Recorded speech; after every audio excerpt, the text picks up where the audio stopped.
It's the 27th of September. You're watching Rock the Block Daily, and this episode is brought to you by OneChain, the world's first cross-chain platform solution for the financial infrastructure. Number one news on Fuddip and Fomoon today begins with a company called Circle. Circle 4 months ago announced that they were going to join the stablecoin race, have now launched their stablecoin called USD coin. And what does this stablecoin do? It really plans to mimic fiat currency. So that's what stablecoins really do. But for Circle, their primary function is to tokenize the US dollar into cryptocurrency so that anyone can even deposit USDC in the bank. It's literally a digital US dollar. Right now, the coins be released first to affiliates and partners and later on be listed on exchanges like Poloniex, OKX, DigiFinex, CoinEx, KuCoin, CoinPlug, and XDAEX. Circle has also announced partnership with a few brands on the protocol level such as Kyber Network, IDEX, Radar Relay, and TokenLon. Right now, stablecoins is getting lots of love from the community, especially investors, not retail investors, but institutional investors who feels that stablecoin will be the next big thing and something that would create adoption for the mass market, and everyone jumping on board, funding and backing up various stablecoins. But the question really lies is, how many stablecoins do we really need?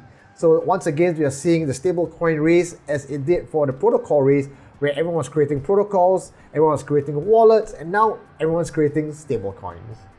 In pumped up dumps category, Ripple co-founder and Stellar founder Jed McCaleb has made the news once again. Why?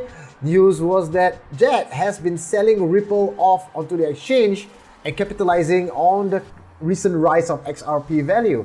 Now everyone's getting their panties in a knot, but before you jump to the conclusion that Jed is trying to crash the market and sell off all his tokens, like what Charlie Lee did with Litecoin, no, in fact, back in 2014, he was selling it off and he realized that he was affecting the market in a very negative way. So Ripple had an agreement with him that over 7 years, he's allowed to sell his coins slowly to the tune of $20,000 worth of XRP a week.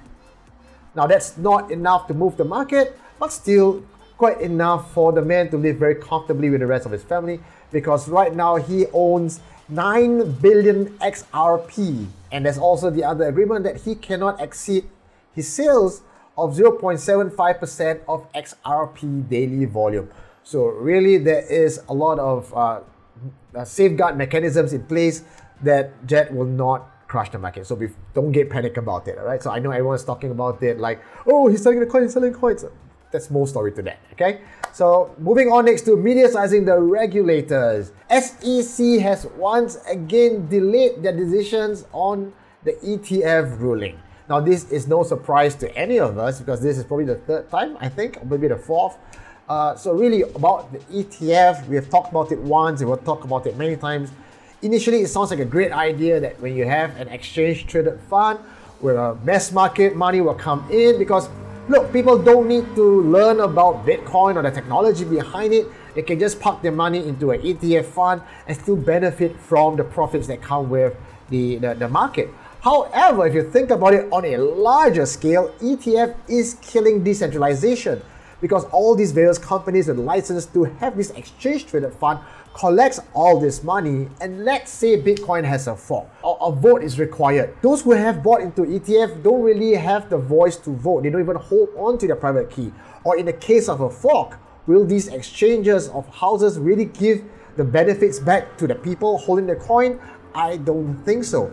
And again, when it talks about ruling and politicking, with very few people holding to a lot of power, it's hardly decentralized anymore and really goes against the fabric of what Bitcoin is trying to achieve. In founders and use chains in Hyperledger, the collaborative effort for cross-chain, cross-industry blockchain technologies to get together, has just announced 14 new members have joined the rank for Hyperledger. In the latest group members joining this community, they are Beta Blocks, Blockchain Educators, Cardstack, Constellation Labs, Elemental Labs, FedEx, Honeywell International, Core, ConX, Northstar Venture Technologies, Hyperledger, SynScott, and OneChain.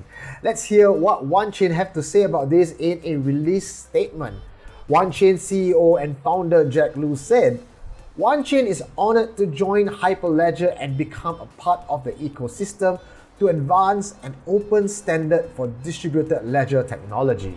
OneChain is working to bridge blockchains and connect the world's digital assets.